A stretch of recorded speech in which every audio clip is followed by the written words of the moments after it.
Hello and welcome. Join me as we go on an indie bookstore crawl. In honor of celebrating Independent Bookstore Day, I'll be visiting a handful of local independent bookstores I haven't had the chance to explore yet. I plan to browse each shop's curated shelves in a slow, bookish treasure hunt kind of way, and I'm really looking forward to experiencing the unique personality of each space while bringing you along with me. I wanted to do this not just to support local bookstores, but also to step a little outside my usual reading habits and hopefully find books I wouldn't normally come across in my regular used book haunts. There's something really special about indie bookstores. You never quite know what you're going to find, and that's part of the joy. I'm setting myself just one loose rule today. I want to lean into that soft spring feeling and look for books that are a little nostalgic and hopefully a little unexpected. So come along with me as we visit a few indie bookstores, wander the shelves, and see what kinds of books find us today.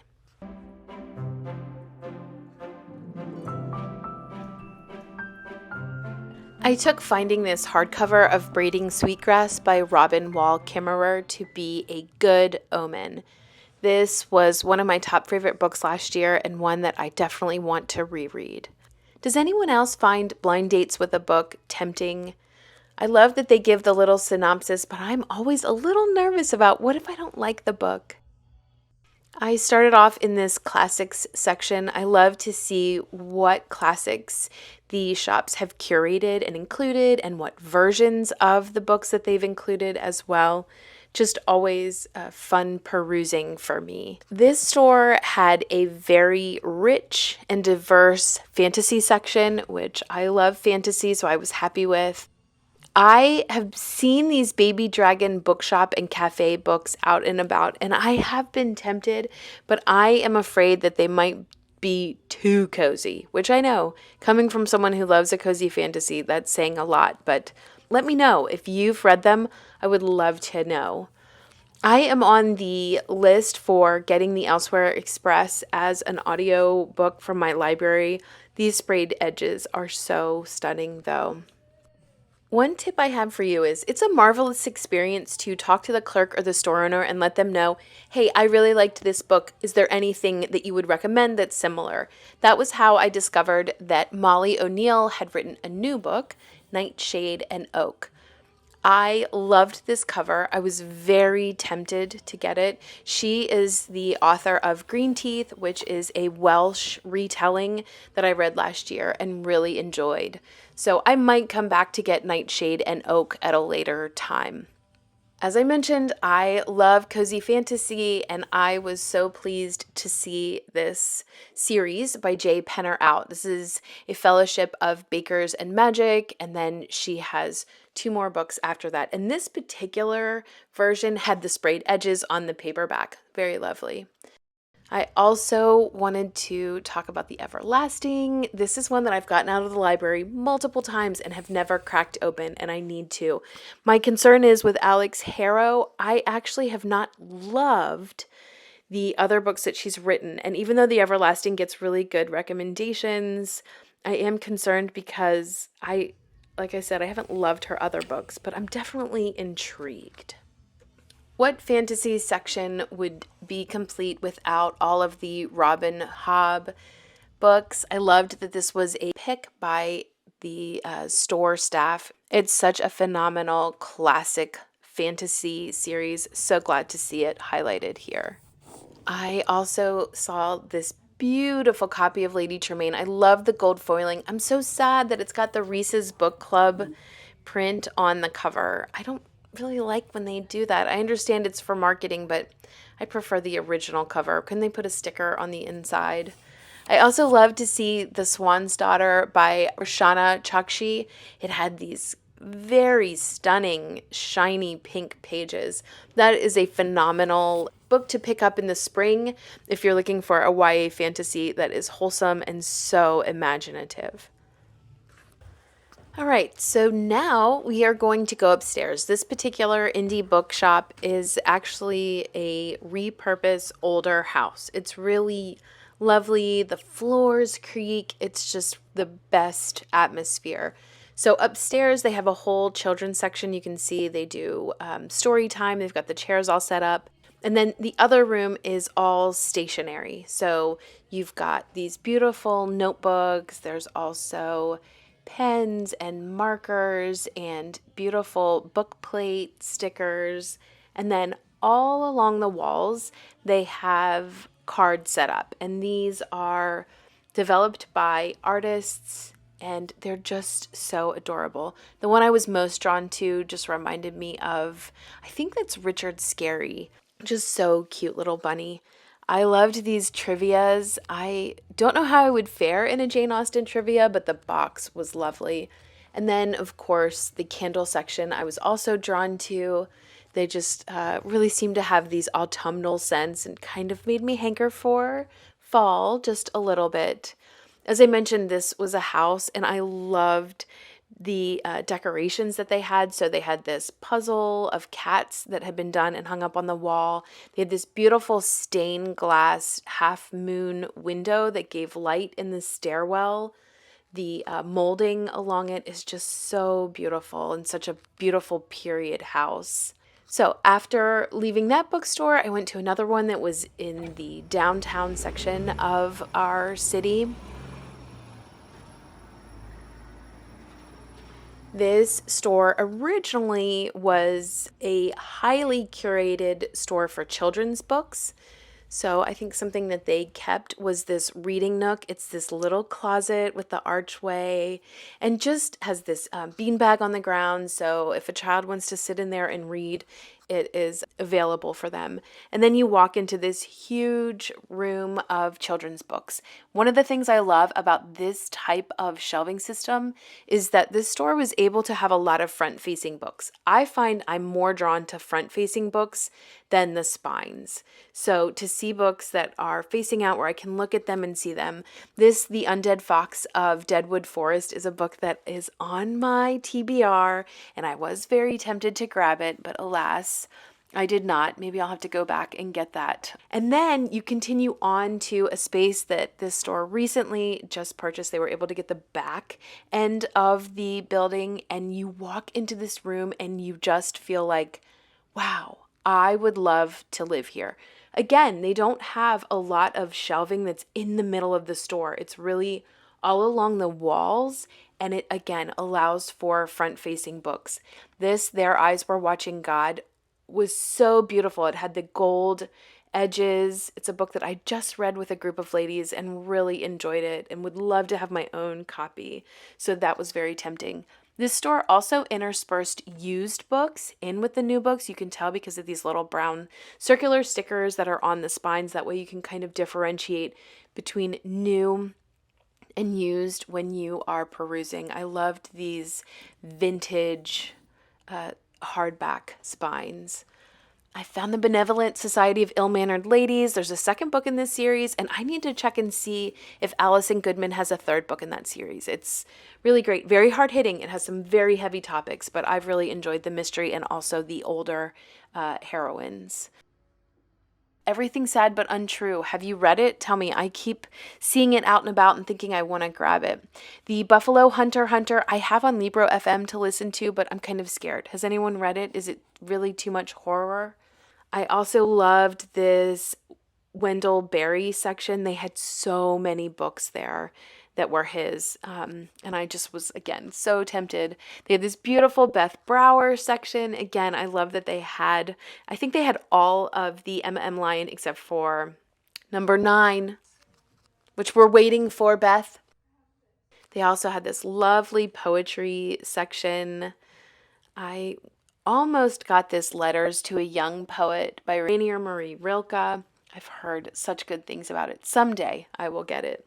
While this particular bookshop isn't set in an old house, it still had its own character, and I just thought it was so beautiful. I really consider it one of the most beautiful bookstores I've been in. I loved this J.R.R. Tolkien section that they had with this beautiful painting that was hand painted that went along that countertop area.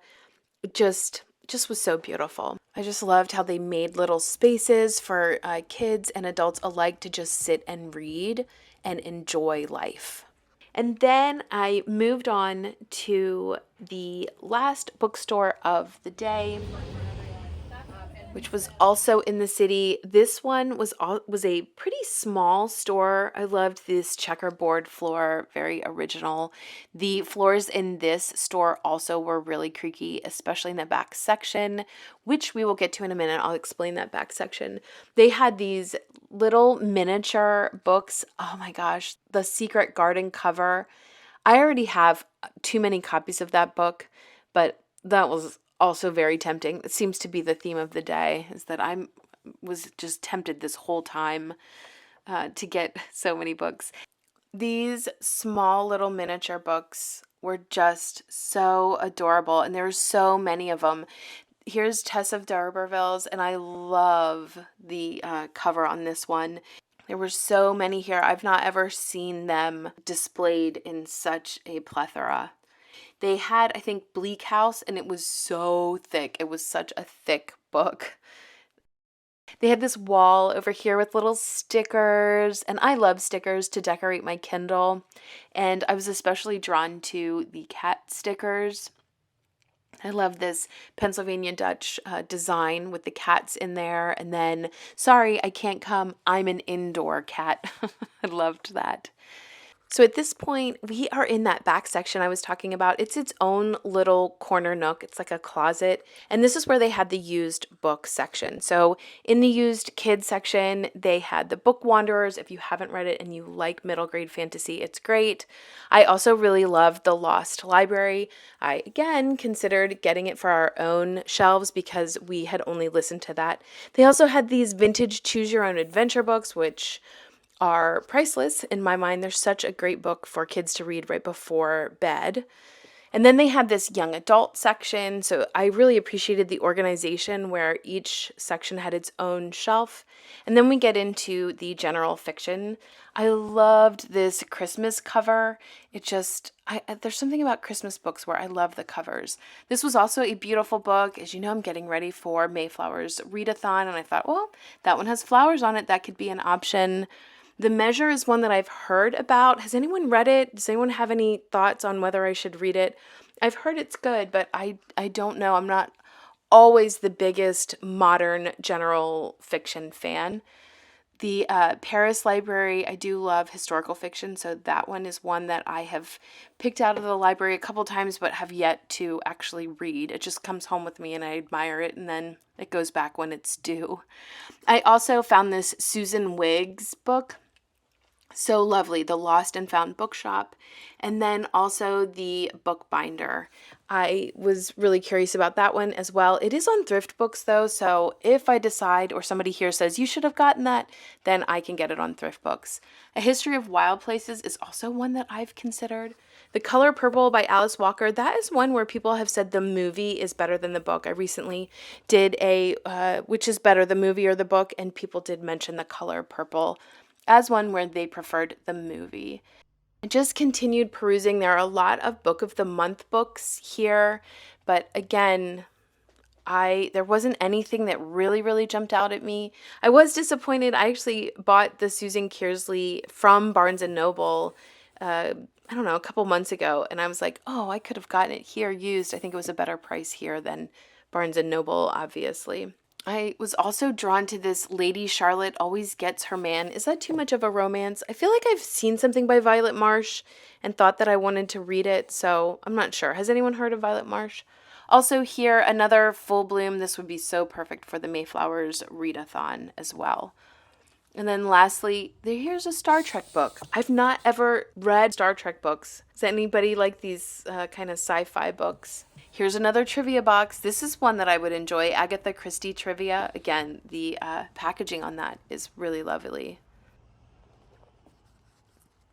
All right, so I've got my haul from the 3 indie stores that we went to. The first place, I got 2 books. So the first one that I picked up is the Scarlet Pimpernel. This is by Baroness Orczycki. She has a tea detective society book series that she wrote, and I've been wanting to read that. I read the Scarlet Pimpernel years ago, I think in high school or college. Really enjoyed it. but I don't remember a lot about it. And I just loved these Macmillan Collector's Library, these miniature books. I love the gold foiling on them. I love that they are complete and unabridged. And I don't have the Scarlet Pimpernel in my collection. I would love a reread of it. I know I hear Beth from Small Home Comforts and also Jen at Jen's Reading Life. I've heard them both mention on multiple times how much they loved a read-along that they did of this recently. So I figured I would grab this and start my little miniature collection. And then the next one I got was a total splurge, and that is a signed copy of Kin by Tiari Jones. I have not read anything of hers. I have the Book of the Month American Marriage that I found in a little free library that I want to read, but I have heard really great things about this from people that I trust. I don't think this is like a feel-good story. I think it's probably pretty a difficult read, but again, people that I trust loved this, and I could not resist getting the first edition signed copy. And again, wanting to support indie bookstores is kind of the goal of the day, and so I grabbed this Tiari Jones Kin. And then lastly, I got 4 books at the last store. The last store was so stunningly beautiful. And that was the Miss Polifax collection. So I've read the first 2, and I have like the old, they might be first edition, old hardcovers, but they get difficult to find. And I know there are a lot of the mass market paperback versions that are out there. You can find them in little free libraries and used bookstores. But I love these new versions from, I think it's Farrago. They're the new, with paperback versions. I just love these. It actually says that the covers are from Shutterstock, so it seems like a graphic designer just found images and then put Mrs. Polifax in front of them. So I got books 3, 4, 5, and 6. So we've got The Elusive Mrs. Polifax is the 3rd book, and then we have A Palm for Mrs. Polifax is the 4th book, Mrs. Polifax on Safari, and Mrs. Polifax on the China Station. So these are all by Dorothy Gilman. If you haven't started the Miss Polifax series, what are you waiting for? The Polifax series follows what I would consider to be an unlikely spy. We've got Emily Polifax, who is a widowed woman, and she's feeling kind of restless and overlooked. In the first book, right off the bat, Mrs. Polifax visits her doctor because she's just kind of feeling low. Her husband has passed away. Her children, adult children, are kind of going about their lives, and she's just kind of feeling directionless. And the doctor, instead of just dismissing her, he takes her seriously and basically says, you need to think about what your dreams are and think about what steps you need to do to achieve those dreams. And she's always had a dream of being a spy and working for the CIA. She ends up in this like mistaken happenstance recruitment situation where she ends up working for the CIA. And the first time it's like mistaken identity, and she goes, and then the CIA director's like, wait, who did we send? If the actual person is here with us, who did we send? Well, they sent Mrs. Polifax. She doesn't necessarily succeed, obviously, through training, because she just ended up going on this first assignment in the world. But she does succeed in, first of all, she has a lot of empathy for other people, and then she's observational. She just sees things. She has a really strong intuition, and her character is just stellar. There are audio versions that are out there as well, if you would prefer that. I'm sure there's Kindle or e-versions available as well, but I figured I do love this series. I love Mrs. Polifax. Oh, I should say, I watched the Angela Lansbury Mrs. Polifax that they did. It's hard for me to not be like, oh, it's Jessica Fletcher, but as much as I love Angela Lansbury, I just wasn't into that adaptation. I think it was the music. The music just made it seem like it wasn't very serious. And in my opinion, Mrs. Polifax is very serious. She takes her job very seriously. So anyway, I grabbed these 4. That was what they had. I thought that was, I think, all that they had of the ones that I hadn't read. So I'm happy to continue it, and I'll just start buying these Virago versions to add to my shelf in addition to the 2 original vintage copies I have. So that was my day out at the indie bookstores. Since I did do this before the official indie bookstore day, because I wanted to do this as a way to kind of get everyone thinking about visiting their indie bookstores for indie bookstore day, check your indie bookstores, because a lot of them are having sales and deals, and, buy a certain amount and get something free. There's all kinds. I know there's a golden ticket for getting Libro FM free for a year in some of our local indie bookstores that you can be entered in a raffle for. So all these stores are doing a lot of things to kind of bring people in. So I highly encourage you, carve out your day on Saturday and visit some indie bookstores and see what treasures you can find. And as always, thanks so much for watching, and until next time.